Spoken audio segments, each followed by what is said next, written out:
बहुत समय पहले की बात है। एक छोटे से गांव में रामू नाम का एक किसान रहता था।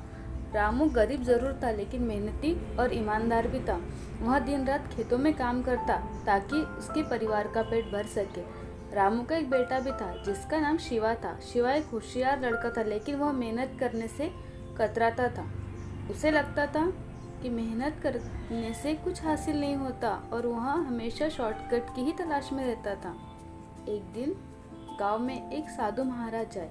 गांव के लोग उनकी बहुत इज्जत करते थे, क्योंकि साधु महाराज के बारे में कहा जाता था कि वे बहुत ज्ञानी और अनुभवी है। गांव वाले साधु महाराज के पास अपनी समस्याओं का समाधान पूछने आते थे और साधु महाराज उन्हें सही मार्गदर्शन देते थे। रामू ने सोचा कि वह भी साधु महाराज के पास जाकर उनसे आशीर्वाद ले और अपनी समस्याओं के बारे में बात करे। रामू शिवा को भी साथ ले गया। साधु महाराज ने रामू को देखकर मुस्कुराते हुए कहा, तुम बहुत मेहनती हो रामू, लेकिन तुम्हारे बेटे के चेहरे पर तो कुछ चिंता की लकीरें दिख नहीं रही। रामू ने साधु महाराज को सब कुछ बता दिया कि शिवा मेहनत से कतराता है और हमेशा शॉर्टकट ढूंढता है। साधु महाराज ने शिवा को पास बुलाया और उससे कहा, बेटा याद रखना, इस संसार में हर कर्म का फल मिलता है। मेहनत का फल हमेशा मीठा होता है और शॉर्टकट का कभी भी सही रास्ता नहीं हो सकता।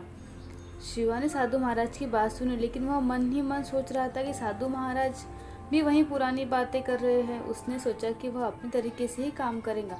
कुछ समय बाद गांव में सूखा पड़ गया, फसलें बर्बाद हो गई और गांव के लोग भूख से परेशान हो गए।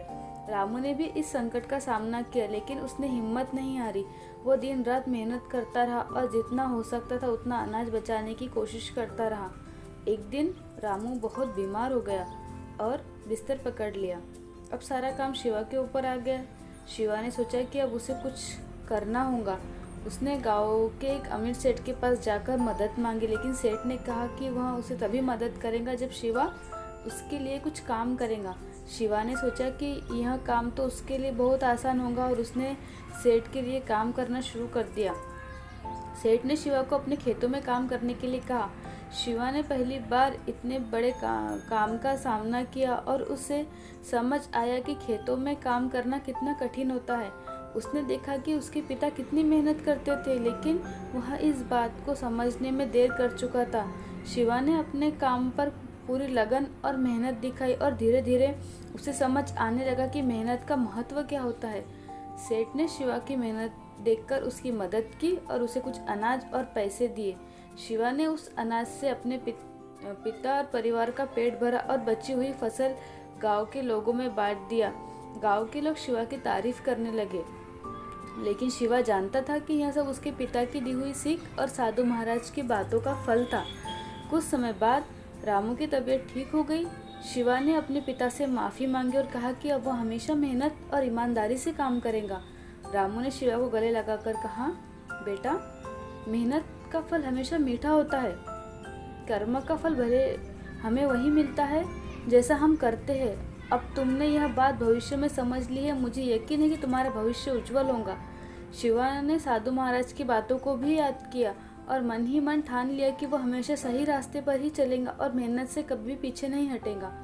धीरे धीरे शिवा ने अपने परिवार का नाम रोशन किया और गाँव वालों के बीच उसकी इज्जत बढ़ने लगी।